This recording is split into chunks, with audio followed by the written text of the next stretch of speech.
Look at a baby right now, soft, helpless, completely dependent on you for everything. A modern baby in a hospital has doctors, formula, vaccines, a warm room. Now remove all of that. No hospital, no formula, no medicine, just a mother, a fire, and a world trying to kill her newborn before sunrise. The part that will change how you think about every parent who ever lived. Ancient human children had one of the lowest infant mortality rates of any large mammal in their environment. Not because life was easy, but because of what their parents did. And what they did was nothing like what you've been told. Start with birth itself. For most of human history, birth happened on the ground, in a shelter, surrounded by other women, not one midwife. Multiple anthropological studies of modern hunter-gatherer groups, the closest living mirror to our ancestors, show that birth was a communal event. The Hadza of Tanzania, the Ba Kung of the Kalahari, the Agta of the Philippines. In nearly every observed group, experienced women surrounded the mother. They knew which plants reduced bleeding, which positions reduced tearing, which sounds meant danger, and which meant progress. This knowledge wasn't written down. It lived in the hands and memories of grandmothers.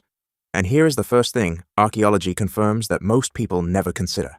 Grandmothers may have been the single most important factor in child survival for our entire species. This is called the grandmother hypothesis, proposed by anthropologist Kristen Hawkes in 1997. Humans are one of the only species on Earth where females live long past reproductive age. Every other female mammal reproduces until she dies, but human women stop having children decades before death. Why would evolution allow that? Because a grandmother who stops reproducing and starts feeding grandchildren dramatically increases their survival.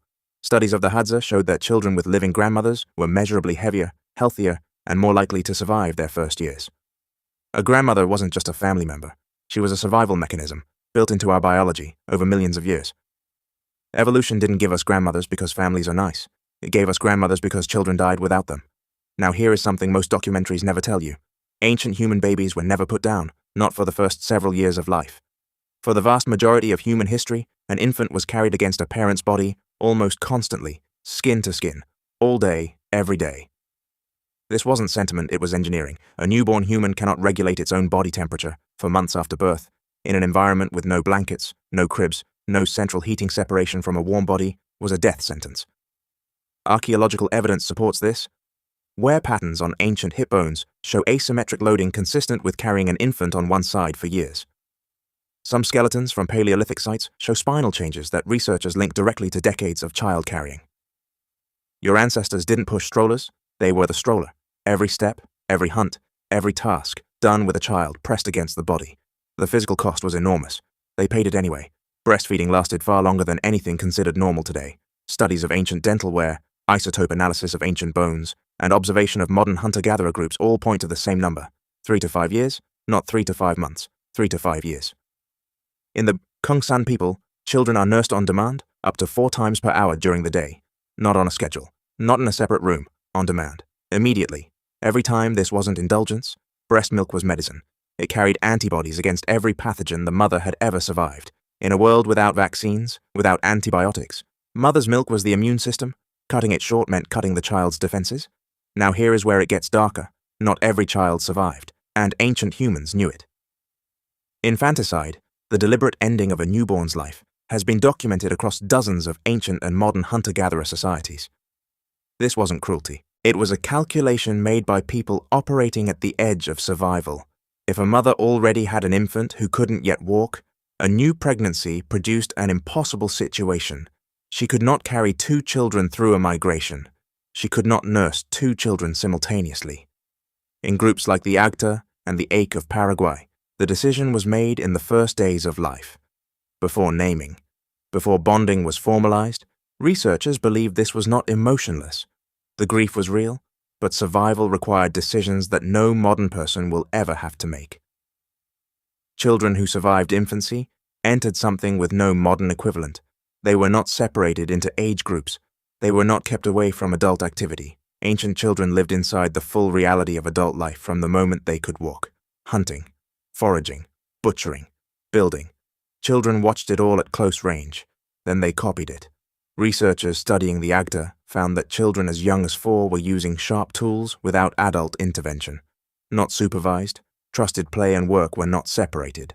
A child playing with a small bow was learning to hunt. A child helping scrape a hide was learning to make clothing. There were no classrooms, no curriculum. The world was the school, and every adult was a teacher. Fire was central to childhood in ways that go beyond warmth. Anthropologist Polly Wiesner documented nighttime fire behavior in the Kungsan during the day. 80% of conversation was practical, tasks, food, logistics. After dark, around the fire, 81% of conversation became stories. Stories were the education system. Stories carried knowledge about dangerous animals, safe plants, migration routes, how to read weather. A child sitting by the fire wasn't just being entertained, they were being programmed with every survival lesson the group had accumulated over generations. The stories your children love tonight, the heroes, the monsters, the journeys, they are the direct descendants of lessons told by firelight in bone shelters 60,000 years ago. Same structure, same purpose. Keep the young ones alive. There is one more thing. Something modern parenting books will never tell you. Ancient children were not protected from death. They witnessed it constantly, animals being killed and butchered, group members dying from injury, illness, childbirth, infants who didn't survive. A child in the Paleolithic understood mortality by age 3, not as a concept. As a daily reality, researchers believe this shaped something fundamental in the ancient human mind. Children raised inside the full reality of life. Danger included, developed threat assessment, risk tolerance, and emotional resilience at speeds that modern children rarely match. They had to. The ones who didn't were gone. So here is the full picture. Your ancestors raised children with no hospitals, no formula, no books, no schools. Instead, grandmothers who never stopped working, constant physical contact for years, breast milk as the only medicine, stories as the only classroom, death as a daily teacher.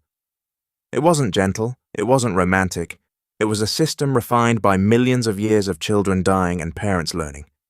Every instinct you feel when you hold a child, to keep them close, to feed them immediately, to tell them stories, to never let them out of your sight. That isn't modern parenting advice. That is a 300,000-year-old program still running inside you, right now.